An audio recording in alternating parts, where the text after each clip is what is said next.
denominado como tiempo difícil, porque muchas dificultades se han presentado en este tiempo, eventos atmosféricos, temblores de tierra, eventos sociales, eventos políticos, crisis en la economía, crisis en la salud, y todo esto es un presagio de que Cristo viene muy pronto para esta tierra. Amén. Y nosotros estamos llamados a predicar ese magno evento de la venida de Cristo, que viene a buscar su pueblo, viene a buscarnos a nosotros. Y cada vez que vemos que sucede una situación como la que estamos viviendo ahora, pensamos en la venida de Cristo.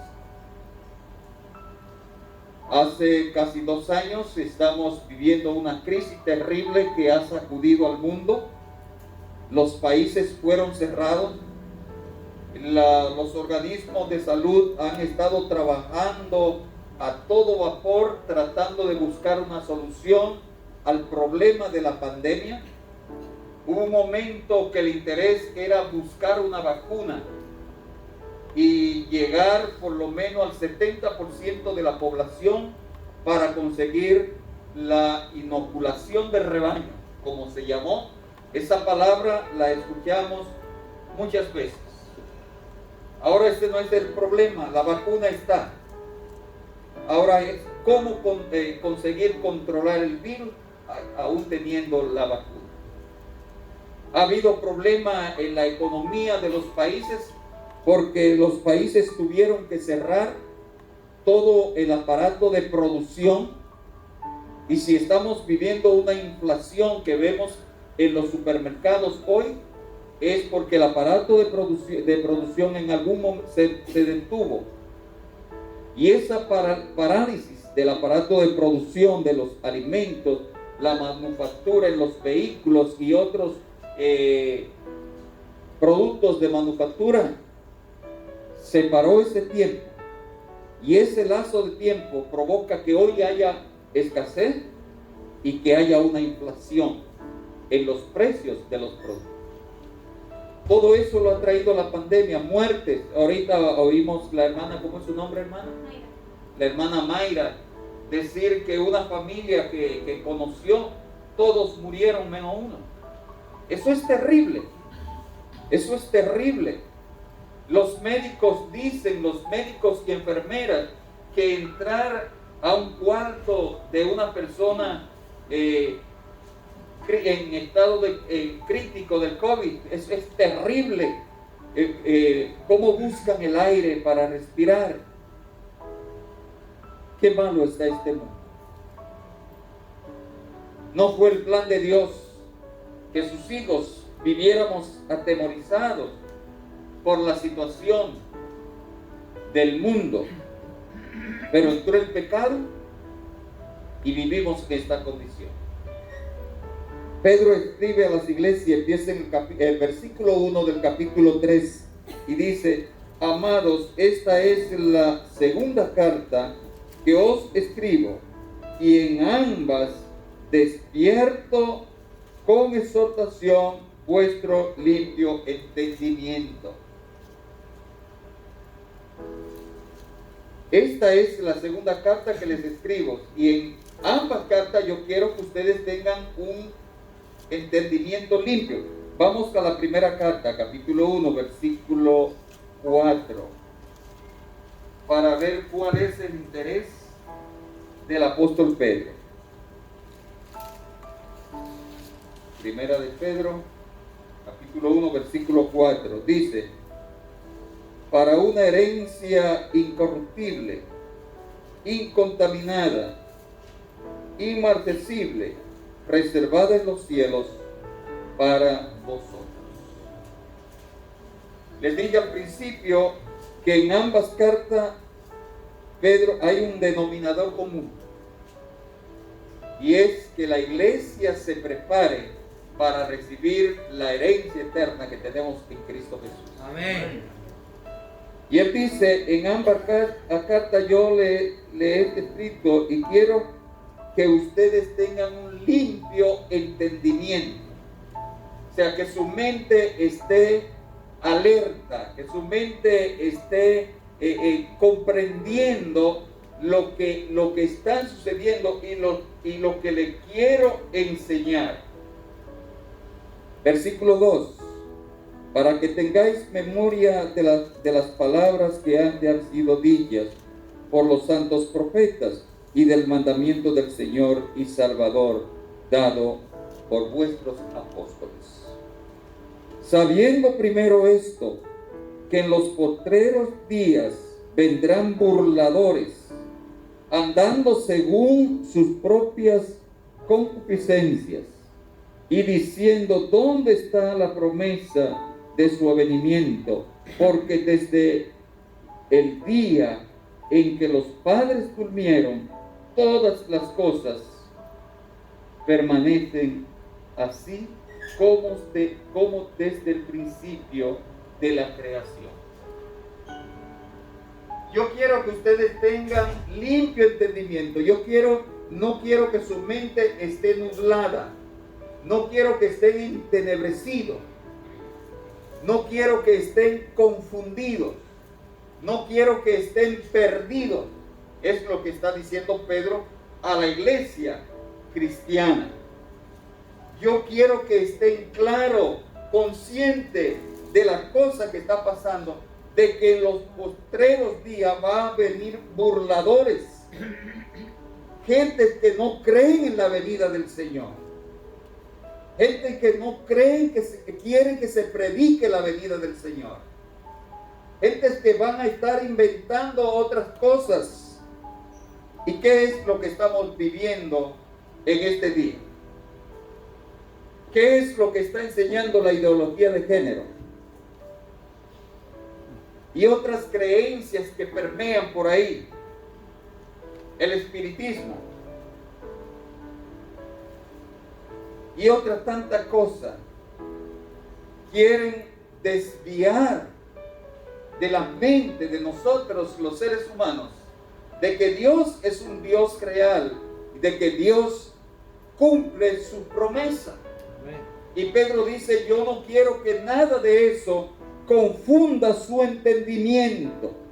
Yo quiero que ustedes estén conscientes. Y el versículo 5 es contundente en lo que Pedro declara. Habló de burladores, de personas que tienen el entendimiento nublado. Y mire por qué está nublado su entendimiento. Estos ignoran voluntariamente que en tiempo antiguo fueron hechos por la palabra de Dios los cielos y también la tierra, que provienen del agua y por el agua sucede. Estos ignoran. Y Pedro dice, ellos ignoran, ellos no creen, ellos inventan mentiras, pero yo quiero que ustedes estén claros que Dios es el creador. Amén. Y que Jesucristo es el Salvador. Amén. Y que Él ha prometido que viene a esta tierra y que lo va a cumplir. Alabado sea el nombre de Dios. Amén. Versículo 6. Por lo cual el mundo de entonces pereció anegado en agua. ¿Por qué pereció el mundo de antediluviano? Por la ignorancia. El versículo 5 dice, ellos son ignorantes, ellos no conocen, ellos no entienden, ellos tienen su mente oscura, ellos no tienen un limpio entendimiento.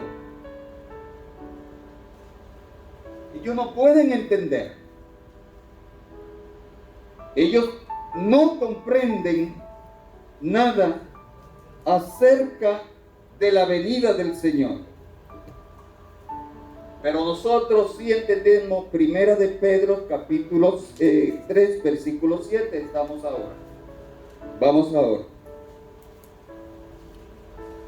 Pero los cielos y la tierra que existen ahora están reservados por la misma palabra, guardados para el fuego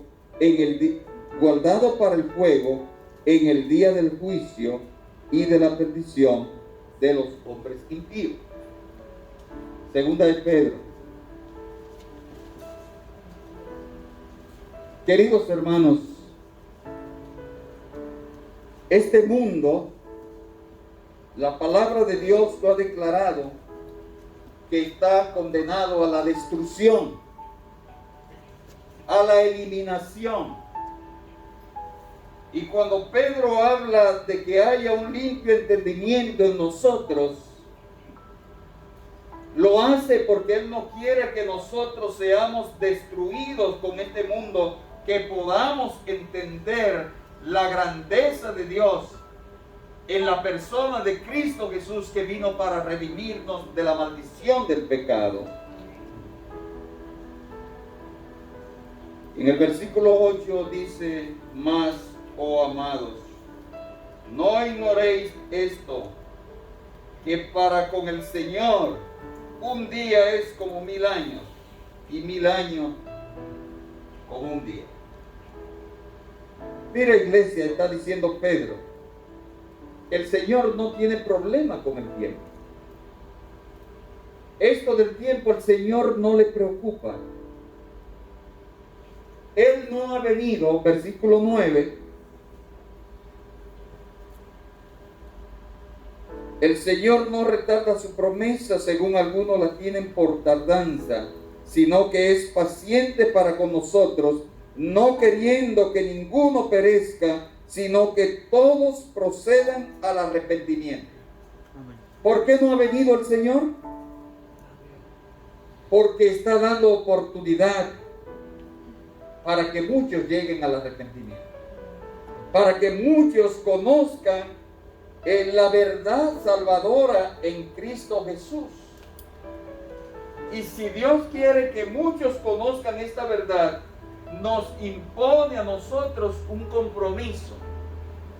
Nosotros que la conocemos, nosotros que tenemos limpio entendimiento, nosotros que no somos ignorantes, debemos ir a cumplir la misión.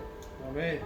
Debemos ir a enseñar a otros la bendita esperanza del regreso del Señor. Versículo 10. Pero el día del Señor vendrá como ladrón en la noche, en el cual los cielos pasarán con grandes estruendos, y los elementos ardiendo serán deshechos, y la tierra y las obras que en ellas hay serán quemadas. Noten que leímos en el versículo 7, pero los cielos y la tierra que existen ahora están reservados por la misma palabra de Dios, guardados para el fuego eterno, para ser consumido. Y el versículo 10 dice que ese día del Señor, cuando Él venga con grandes estruendos, los elementos ardiendo serán deshechos. ¿Podemos entender esto? Hoy se cumplen 20 años de la destrucción de las Torres Gemelas en Nueva York. Nosotros fuimos hasta allí, al edificio de World Trade Center, el edificio de la Bolsa de Valores, y lo estaban construyendo, ya estaba un poco avanzado cuando fuimos allí.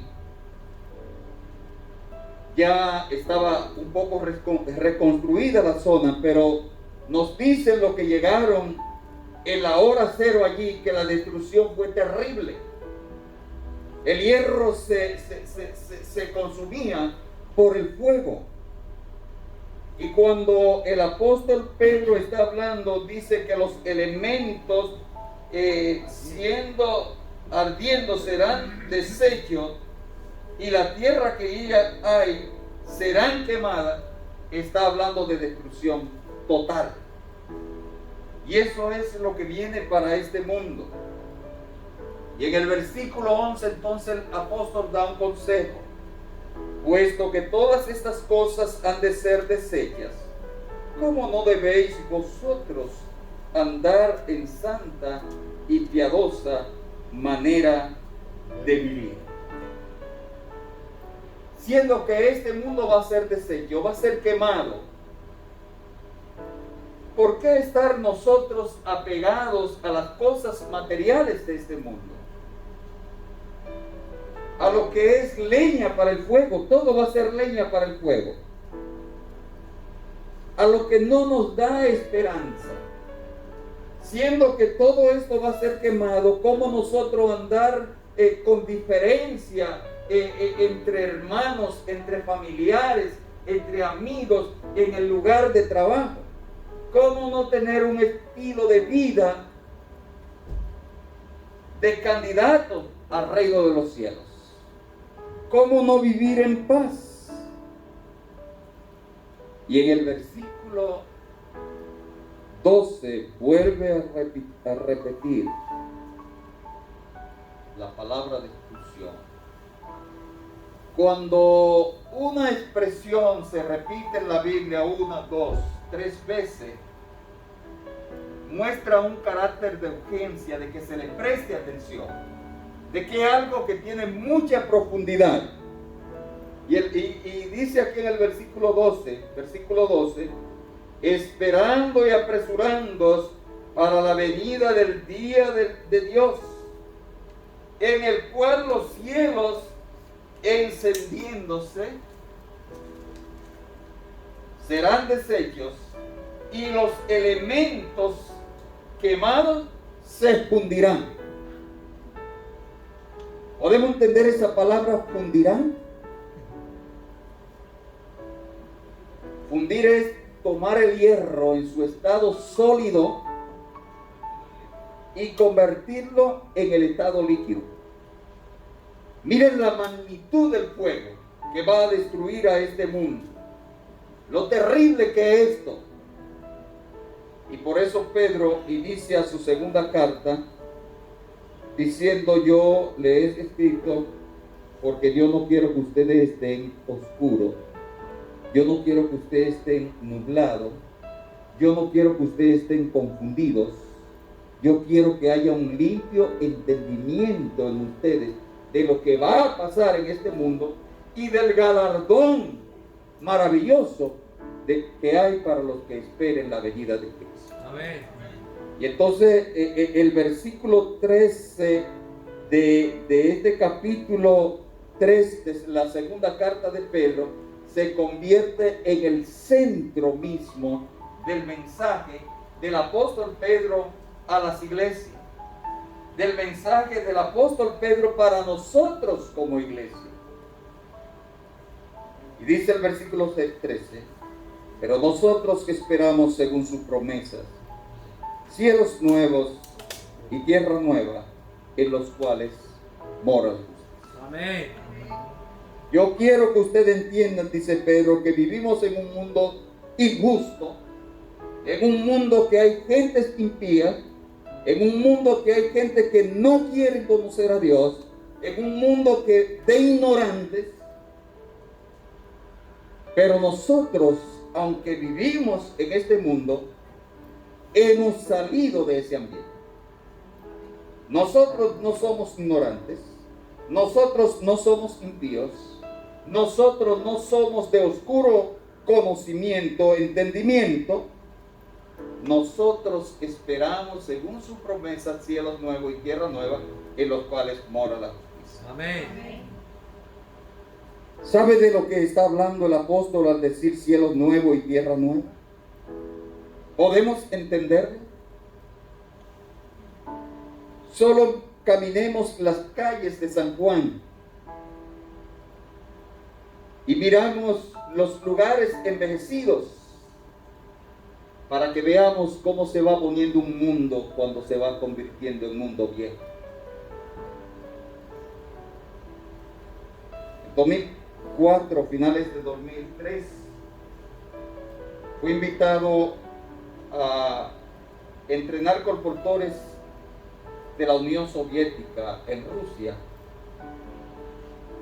Y viajamos allí a diferentes lugares. Estuvimos en Moscú, ahí con unos 350 colportores. Viajamos a Siberia, allí había 500 colportores. Viajamos a Armenia, allá había un grupo de colportores, Rumanía, Eslovenia. Pero hicimos un viaje al sur de Rusia, Saoski, ahí está el centro, el seminario teológico, la Universidad Adventista de la División Euroasiática. Y salimos de Moscú a las 6 de la mañana. Comimos algo a esa hora para desayunar, para emprender el viaje en autobús. Y íbamos viajando, ya eran las 5 de la tarde y queríamos encontrar comida. En el sistema comunista no es como el capitalismo, donde quiera hay un negocio y usted puede parar y comprar. El sistema comunista no es así. En Rusia habían convertido las catedrales en almacenes de papas para darle a la gente, para la comida. Es decir, no hay cafetería en cualquier lugar. Y había una ciudad y entramos para ver si encontrábamos comida en la ciudad. Y cuando entramos, nos encontramos con la sorpresa que era una ciudad vieja, abandonada. La gente se había ido de ahí después de la caída del sistema comunista y no había habitantes ahí. Qué terrible llegar a una ciudad asolada, abandonada, vieja, desechada. Queridos hermanos, este mundo va a ese camino. En el camino de ser asolado, desechado. Y solo habrá un habitante. Apocalipsis lo dice. En el milenio, Satanás, sin nadie a quien engañar. Pero Pedro dice, nosotros esperamos según su promesa cielo nuevo y tierra nueva. Cuando habla de cielo nuevo y tierra nueva es algo perfecto, algo preparado de acuerdo al plan de Dios para que sea tu morada y mi morada. Por eso Isaías en el capítulo 65, versículo 17 de su libro, habla de lo que fue el ideal de Dios para el pueblo de Israel. Porque aquí que yo crearé nuevo cielo y nueva tierra, de lo primero no habrá memoria, ni más vendrá al pensamiento. Alabado sea el nombre de Dios. Amén. Las profecías de Isaías son interesantes porque hay varias profecías en el libro de Isaías que son de doble aplicación. Se podía aplicar para el pueblo judío. Dios tenía un ideal para el pueblo judío, un ideal de llevarlo a una tierra renovada. Dios conocía la esclavitud del pueblo judío. Dios conocía el sufrimiento del pueblo judío y Él quería darle liberación si ellos eran obedientes a su llamado. Dios conoce nuestro sufrimiento en este mundo. Dios conoce nuestros dolores. Dios conoce nuestros afanes. Dios conoce nuestros temores. Él sabe cómo están nuestros corazones en medio de la pandemia en que estamos viviendo. Y Él ha prometido llevarnos a un cielo nuevo y una tierra nueva, donde no habrá injusticia. Amén. Donde el malvado no actuará, donde no habrá ignorancia, donde será paz y felicidad. Amén. En el capítulo 9, versículo 22 dice, porque como los cielos nuevos y la tierra nueva que yo hago permanecerán delante de mí, dice Jehová, así permanecerá vuestra descendencia y vuestro nombre. ¿Qué está diciendo el Señor? Que nos va a perpetuar para siempre. Amén. No habrá que andar con mascarillas, temiendo a la contaminación y a la muerte. Caminaremos en libertad. Amén. Viviremos felices. Tendremos alegría. Porque viviremos junto a nuestro Dios. Amén. Juan capítulo 14, versículo 3 en adelante. Hay una declaración maravillosa allí. Juan 14, 1 al 3. Perdón, 1 al 3. No se turbe vuestro corazón. Creéis en Dios, creed también en mí. ¿En quién hay que creer? En Dios. No en los inventos del hombre, no en las doctrinas y teorías del hombre. Creer en Dios. Crean también en mí. ¿Quién habló? Jesús.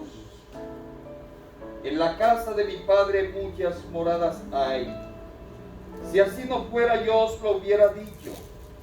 Voy pues a preparar lugar para vosotros. Y si me fuere y os preparar el lugar, vendré otra vez y os tomaré a mí mismo, para que donde yo estoy, vosotros también estéis. Amén. Alabado sea el nombre de Dios. Amén. Me gusta la declaración de Elena White en el libro La Segunda Venida y el Cielo, que dice que Dios tiene un lugar para todos los redimidos y viviremos allí con Él. Amén. Y nos alegraremos con Él. Seremos felices. Por eso Jesús dijo: en la casa de mi Padre muchas moradas hay. En la casa de mi Padre hay espacio para ustedes. Algunos se ponen a discutir si tendrán una casa, de cuánta habitación tendrá, en qué espacio tendrá la casa. A mí no me interesa eso. Lo interesante para mí es que hay lugar para mí. Amén.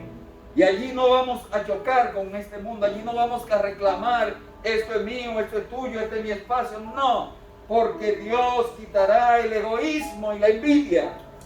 Amén. Los rencores no van a existir. En la casa de mi Padre hay mucha morada. Y yo me voy. Si yo me voy, yo voy a volver. ¿Se fue Jesús, sí o no? Conocemos la historia de la redención. Él fue levantado de la tumba y ascendió al cielo. Y allí es ministro en el santuario celestial. Allí intercede por nosotros y espera ese momento especial cuando regrese a buscar. Amén. Jesús dijo: si yo me voy, voy a preparar un lugar y vendré otra vez y os tomaré a mí mismo. Esta declaración muy profunda de Jesús: os tomaré a mí mismo, ha tenido varias aplicaciones. Algunos le dan la aplicación de que Jesús dijo que cuando venga nos va a buscar su carácter en nosotros, y está bien la aplicación, pero lo que se desprende de la declaración griega, el original griego del texto, es que Jesús dijo: yo lo voy a acercar hacia mí. Yo lo voy a traer hacia mí. Yo los voy a tener cerca de mí. Ustedes van a vivir conmigo. Amén. Elena White, en el libro El deseado de todas las gentes, hablando de la primera venida de Jesús, ella dice que Dios, en su incomparable amor, envió a su Hijo a este mundo para habitar a nuestro lado, para compartir con nosotros en nuestros dolores y sufrimientos. Y dice textualmente en el libro El deseado de todas las gentes que cuando Cristo descendió y se hizo hombre, con nosotros, hincó su campamento al lado de nuestro campamento para ser nuestro vecino, para estar con nosotros, para enseñarnos la vida del Padre, para enseñarnos el carácter del Padre, para enseñarnos el amor del Padre. Y cuando regrese otra vez, no va a hincar un campamento en esta tierra. Él va a levantarnos para que nosotros vayamos a ser su vecino allá en el cielo. Alabado sea el nombre de Dios. Allí vamos a estar a su lado. Allí vamos a tener su presencia. Y cuando Jesús dijo, yo lo voy a traer hacia mí, le dijo a su discípulo, a mi lado no hay poder que pueda combatirlo. Y él lo demostró. Cuando los discípulos anduvieron con Jesús, no hubo demonio que pudo hacer resistencia a la obra de Jesús. No hubo muerte que entorpeciera la obra de Jesús. Cuando Jesús llegó y había un muerto, el muerto se levantaba a los enfermos, echó fuera a los demonios. Cuando había problemas económicos, multiplicó los panes y los peces. Amén. La obra del mal no puede resistir el poder que hay en Cristo Jesús. Por eso Pedro dice, vivimos en un mundo impío, en un mundo injusto, en un mundo de maldad, pero nosotros esperamos, según su promesa, cielos nuevos y tierra nueva, en los cuales mora la justicia. Me gusta la carta del autor a los Hebreos. Vamos a ver el capítulo 2. Hebreos capítulo 12, vamos a ver algunos versículos ahí. Por tanto, nosotros también, teniendo alrededor nuestro tan grande nube de testigos, despojémonos de todo peso y del pecado que nos asedia, y corramos con paciencia la carrera que tenemos por delante, puesto los ojos en Jesús, el autor y consumador de la fe, el cual por el gozo puesto delante de él sufrió la cruz, menospreciando el oprobio, y se sentó a la diestra del trono de Dios. Y dice el autor de esta carta, considerad a aquel que sufrió tal contradicción de pecadores contra sí mismo, para que vuestro ánimo no se canse hasta del día. No hay nadie a quien mirar que pueda fortalecer nuestra fe como lo hace nuestro amado Jesús. Él conoce nuestro dolor, Él conoce nuestro sufrimiento, Él conoce los temores por los que estamos pasando. Nadie más que Él puede conocerlo, porque Él sufrió los dolores del pecado, porque Él cargó con nuestros pecados. Él cargó con nuestros dolores. Él cargó con nuestro sufrimiento. Y el apóstol llama a considerar a aquel que tuvo tal sufrimiento, tal dolor en este mundo. Y el versículo 12 dice, por lo cual levantad las manos caídas y las rodillas paralizadas, y haced senda derecha para vuestros pies, para que los cojos no se salgan del camino, sino que sean sanados. Amén. Creyendo en Cristo Jesús, nosotros podemos hacer sendas derechas. Nosotros podemos conducir a otros. Note que aquí habla de parálisis, habla del cojo. Cuando un deportista queremos llevar a la competencia a un deportista, ¿qué buscamos? Alguien que tenga las piernas sanas, que pueda competir. Si es en la carrera, si es en el béisbol, si es en el baloncesto, si es en el fútbol, se necesitan piernas sanas. ¿A qué se está refiriendo aquí? Para encontrarnos con la venida de Cristo, nuestra fe debe estar sana. Alabado sea el nombre de Dios. Amén. No debe haber parálisis en la vida cristiana. Tu fe no puede estar paralizada. Tu fe debe estar sana, creyendo en que Jesús es el autor y consumador de la salvación. Creyendo en que su promesa se va a cumplir. Y el apóstol en el versículo 14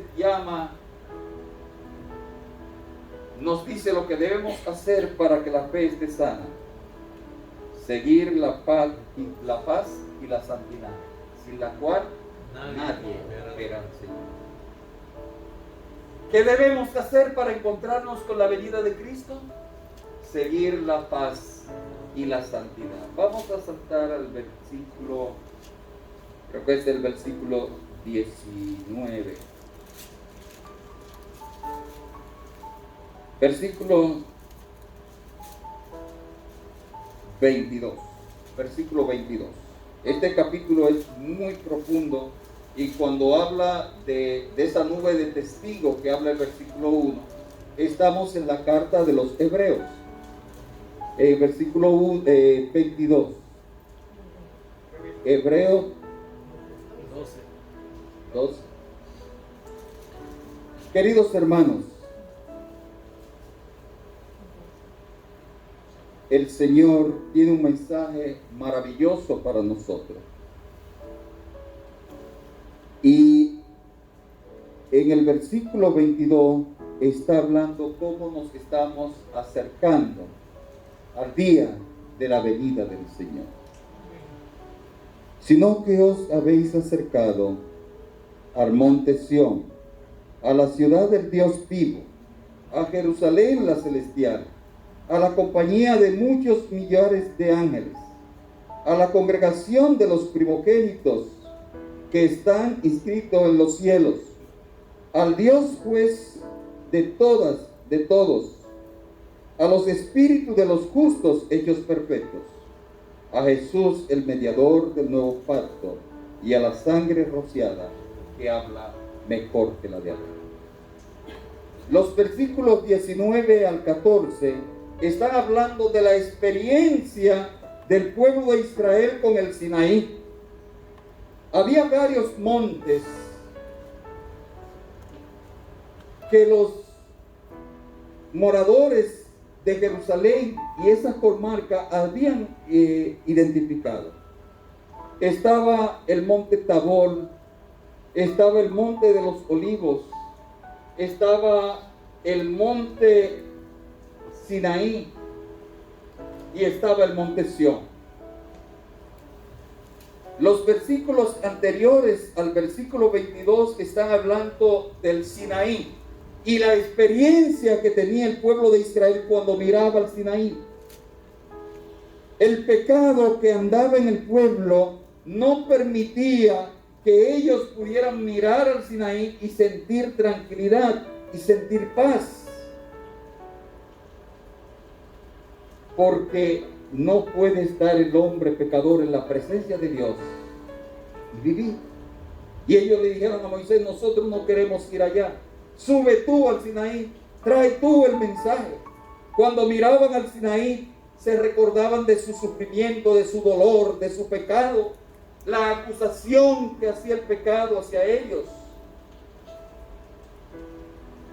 Pero había un monte que cuando el pueblo miraba hacia el monte, sentía paz y felicidad.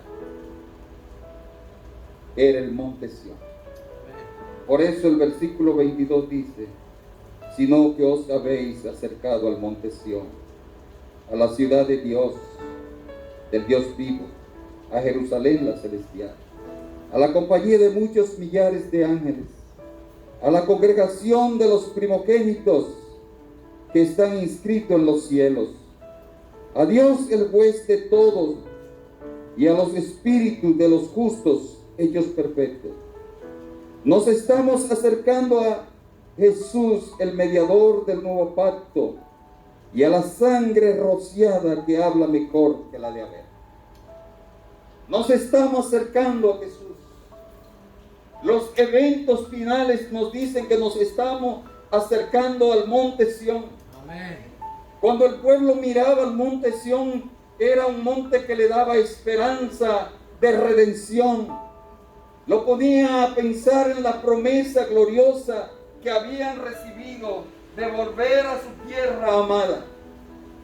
Oh hermanos, cuando miramos a Sión, miramos el regreso de Cristo a esta tierra contaminada por el pecado. Ese regreso de Cristo que viene para llevarnos a un hogar celestial, a un hogar de eterna paz, a un hogar de eterna felicidad, a un hogar donde no hay temores, donde no hay sufrimiento. Por eso el autor de la carta a los Hebreos dice: nos acercamos al monte Sión, nos acercamos al mediador del nuevo pacto, aquel que derramó su sangre, que habla mejor que la de Abel. Alabado sea el nombre de Dios. Amén. Queridos hermanos, nos espera un glorioso futuro, nos espera una tierra mejor, nos espera la tierra de eterna paz y felicidad, nos espera la tierra donde vive nuestro amado Jesús. Amén. Preparémonos para llegar allí. Amén. Yo quisiera invitar en esta mañana: ¿cuánto quieres decir, Señor, yo quiero ver tu venida? Amén. Levante su mano, póngase de pie, vamos a orar.